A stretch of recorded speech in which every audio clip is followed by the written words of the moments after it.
I'm there. How are you? Yeah, okay, cool. Yeah, I just had to Yeah, find my sorry I'm a headphones. bit late. I was in the workshop working on my pedal board, and I had to anyway. Yeah, so I'm here.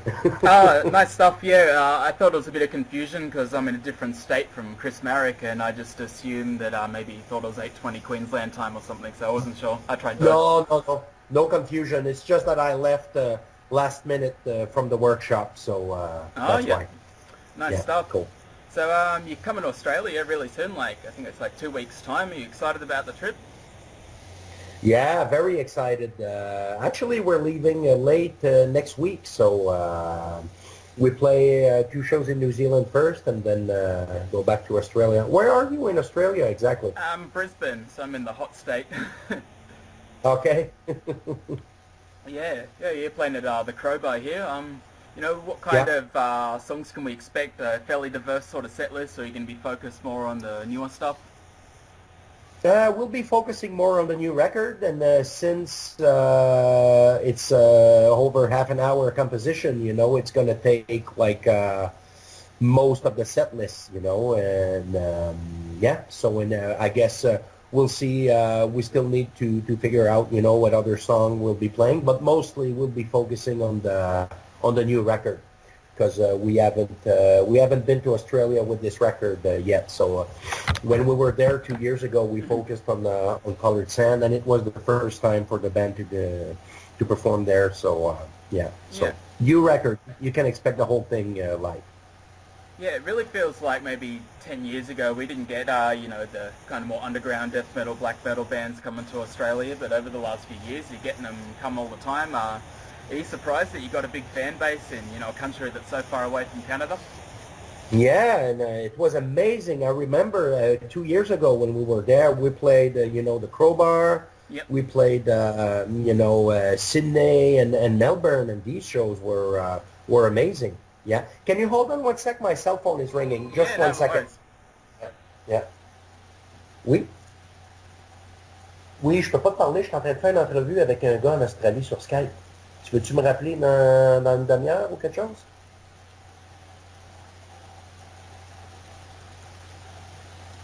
Ah, bien, bien, bien. Écoute, mais rappelle-moi plus tard en soirée, on pourra se parler. OK, bye. Sorry about that. Yeah, no, that's fine. Yeah, hold on. I'll put it on the airplane mode so we don't get disturbed. Yeah, no, that's cool. There you go. You've been playing since 1989 in Canada, and Canada's got some really great metal bands. One of my favourite bands of all time is Strapping Young Lad, Devon Townsend from Canada. You've got Annihilator as well, one of my favourite thrash bands, and then there's a lot of other cool bands as well. What are some of your favourite bands from Canada, and how do you feel the scene has changed since you started compared to 2017? The scene have changed very, very much. One of my favorite band from Canada, I must say, would be the first one to come to mind would be Voivod, for sure. Oh yeah, Voivod. Yeah, I like Beyond Creation. I like Ancient very much from Vancouver. And yeah, these are the maybe the top three that come to mind, But even when we first started in '89, there was this band. I don't know if you know about Oblivion. They're not around anymore, but Okay. they made the three or four records, and I was very, very, very much influenced by them back in the early '90s, and we became very good friends. And actually, Pierre, the guitar player, he's the one that produced our very first demo, and he's the one that produced Obscura and From Wisdom to Hate, and that was a band and I was very, very much into in the scene, where we would go see them live as much as we could, and the scene has been very very active, even from the late 80s. I don't recall going out, let's say from 85, 86, 87, going out seeing much shows, because first off, you had to be over 18 years old, to go into the clubs and everything. But the scene has been very very healthy as far as I can remember. Yeah. Yeah, do you think it's a bit of a hindrance at all being from Canada? Because I know some of the bigger thrash bands, you know, the big four, they all come from America. It feels like, you know, there's some big bands from Canada, but the Americans just seem to do it, I guess, maybe a bit more profitably. Do you think it's a hindrance at all? No, it's I never felt like it was how can I say that we had to prove ourselves or whatever. No, the metal community have been very generous with us since the very beginning. So no, I can't. Maybe the only tough time that we had was when we released Obscura. You know, it was either like it or hate it record. It took a long time, you know, for the death metal community, you know, to get more into this new sound. And with time, I think, you know, it did. It gave us a good place, you know, in the scene, especially with this record. So, but that wasn't an easy time, you know, when we released that. Everybody was like, "What the fuck are they doing?" Yeah, you know. I might have to revisit that one. I've heard it briefly, but I'll check it out today and see if it stacks up. You know, death metal fans are pretty funny. You know, a lot of people hated Opeth when they stopped doing the brutal vocals, and a lot of people didn't like Slayer when they did that Diabolus in Musica album. Do you feel you kind of got to, you know, please the fans and as well as trying to, you know, please yourself? It's not a matter that I don't think about the fans when I write a record, but first thing first, artistically, I want to be happy. Me as an artist, you know, challenging myself. I need to surprise myself when I do something. I'm never gonna release a record just to release a record, you know, so we can go on the road and tour. And me, it's important. First thing first, as an artist, I need to push my own boundaries, you know. And the best way to do it, I really need to surprise myself when I work on something. And then, you know, the fans, they will embrace it, or, you know, or not go with it. But me, it's as much as I respect the fan, because to me, it's because of the fan if the band has been, you know, in doing music this long. Because if you don't have anybody to listen to your music, you know, we wouldn't be flying to Australia next week. You know what I'm saying? Yeah. But first thing first, as much as I respect the fan base that we have, it's artistically, you know, it's all about making something new. And I'm not taking this for granted, you know, making a record and just to make a record. And no, that's why it takes a lot of time in between records for us to do something new. Yeah. Yeah, I feel one of the areas where physical record sales hasn't dwindled too much is more of the underground bands. Like, I know a lot of black metal bands, they still sell a lot of vinyls, and people love the, you know, memorabilia, and they're, you know, just hardcore fans that want everything the band does. Do you find you still sell a lot of albums? Are you into the, you know, vinyl explosion that's coming out lately? I'm not sure. I'm not sure if I understand your question well. Can you repeat it, please? I'm sorry. Do you find you still sell a lot of physical albums? Because I know, like, a lot of people are going Spotify now, but some of the underground bands seem to still be selling. So far so good, but I can totally tell a difference. That's for sure. You know, from the early '90s. But the thing is that when we first started, when the internet wasn't really installed, you know, and going like it's going now. Of course, we weren't selling as many records because we were a starting band. Mm-hmm. But now that we are more established, it's the other way around. You know, the record sale, of course, are suffering because of internet and everything. But you know, I'm still I'm very happy. You know, of the way we're doing, and we're selling. I think you know, when we're touring, we've been selling a lot of records during our shows and everything. So people are not just into T-shirts or whatever. They really want to own a physical copy. And lately, we just played in South America about 2 weeks ago. And I was very surprised about the amount of people that would show up to the show and bring the actual CDs with them, and they would have like the whole discography, and for us to really sign on physical copies, you know. So there's still, I think there's still a significant place for the actual object. Me,